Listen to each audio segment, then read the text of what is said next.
Chant 5, chapitre 25. Les gloires d'Ananta. Sri Sukadev Goswami dit à Maharaj Parikshit: Mon cher roi, environ 385 000 kilomètres en dessous de la planète Patala vit une autre manifestation de Dieu, la personne suprême. Il s'agit de l'émanation de Vishnu, connue sous le nom de Ananta ou Sankarshan. Sa position demeure toujours purement spirituelle. Toutefois, du fait qu'il reçoit l'adoration de Shiva, la divinité des ténèbres Tamoguna, on le qualifie parfois de Tamasi. Sri Ananta représente la divinité maîtresse de l'ignorance et du faux ego de toutes les âmes conditionnées. Lorsqu'un être conditionné pense « Je suis le bénéficiaire de tout et ce monde est fait pour ma satisfaction personnelle », cette conception de l'existence lui est dictée par Sankarshan. C'est ainsi que l'âme conditionnée en ce monde croit être le Seigneur suprême en personne. Ce grand univers, situé sur l'une des milliers de têtes d'Anantadeva, ressemble à une graine de moutarde blanche, infime en comparaison de la tête d'Ananta. Lorsque vient le temps de la dévastation et qu'Anantadeva désire détruire toute la création, il se met légèrement en colère. Alors, d'entre ses sourcils apparaît Rudra, qui possède 3 yeux et brandit un trident. Ce Rudra, également connu sous le nom de Sankarshan, incarne les 11 Rudras, manifestations de Shiva. Il apparaît afin de détruire tout l'univers. Les ongles transparents, rosés, des doigts de pied pareils au lotus du Seigneur, ressemblent à des joyaux précieux qu'on aurait polis jusqu'à ce qu'ils brillent comme des miroirs.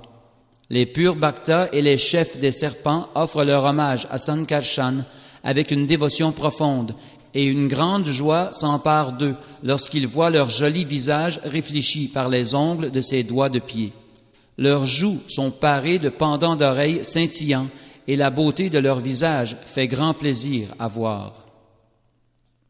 Sankarshan est un océan sans limite d'attributs spirituels, ce qui lui vaut le nom de Anantadeva. Il n'est pas différent de Dieu, la personne suprême, et pour le bien de tous les êtres vivants dans le monde matériel, il demeure dans son royaume, dominant la force de sa colère et de son intolérance. Shukadev Goswami poursuivit. Les Devas, les Asuras, les Uragas, les Devas ayant une forme de serpent, les Siddhas, les Gandharvas, les Vidyadharas et bien des sages éminents offrent constamment des prières au Seigneur.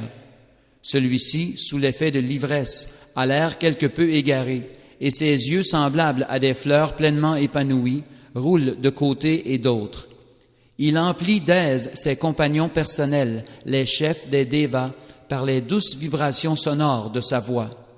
Vêtu de bleu et portant un seul pendant d'oreille, il tient sur son dos une pioche avec ses 2 belles mains merveilleusement formées.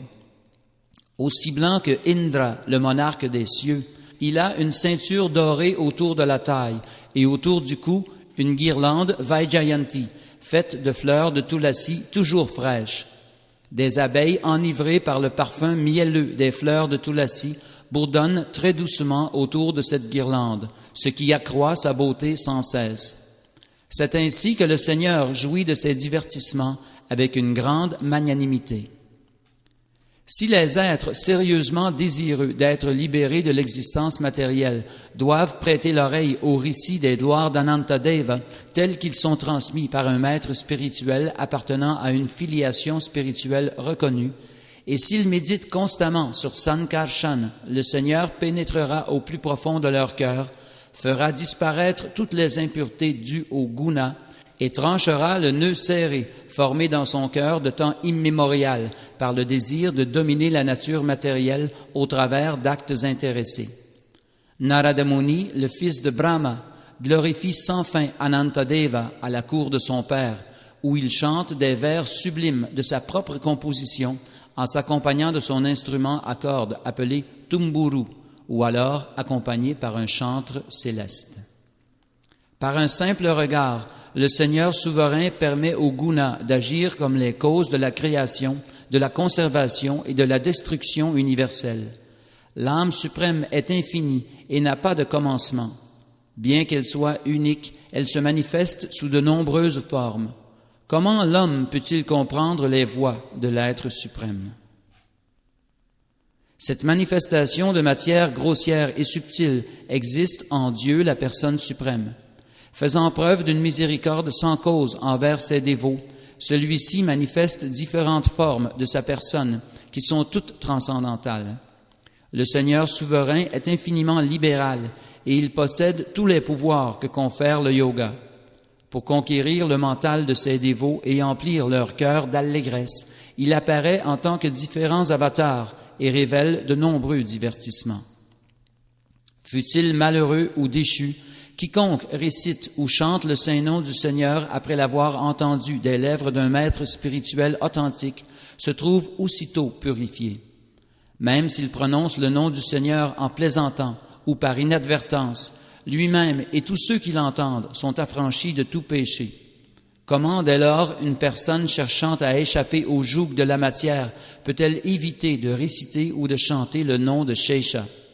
Auprès de qui d'autre pourrait-on chercher refuge? Le Seigneur étant infini, nul ne peut évaluer sa puissance. L'univers entier, avec tous ses océans, ses montagnes, ses rivières, ses arbres et ses êtres vivants, repose comme un atome sur l'une de ses milliers de têtes.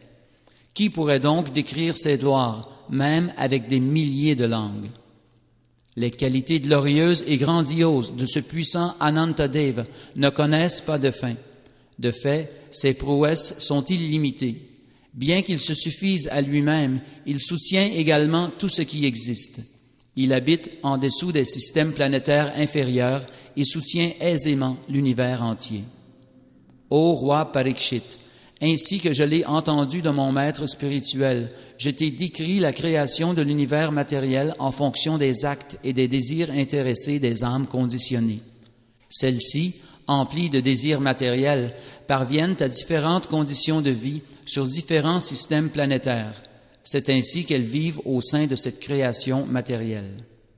Mon cher roi Parikshit, j'ai ainsi expliqué comment les hommes agissent généralement suivant leurs différents désirs et obtiennent par conséquent divers types de corps sur des planètes supérieures ou inférieures. Tu m'as prié de te communiquer ce savoir et je t'ai répondu à la lumière de ce que j'ai entendu des autorités en la matière. Que veux-tu savoir d'autre maintenant?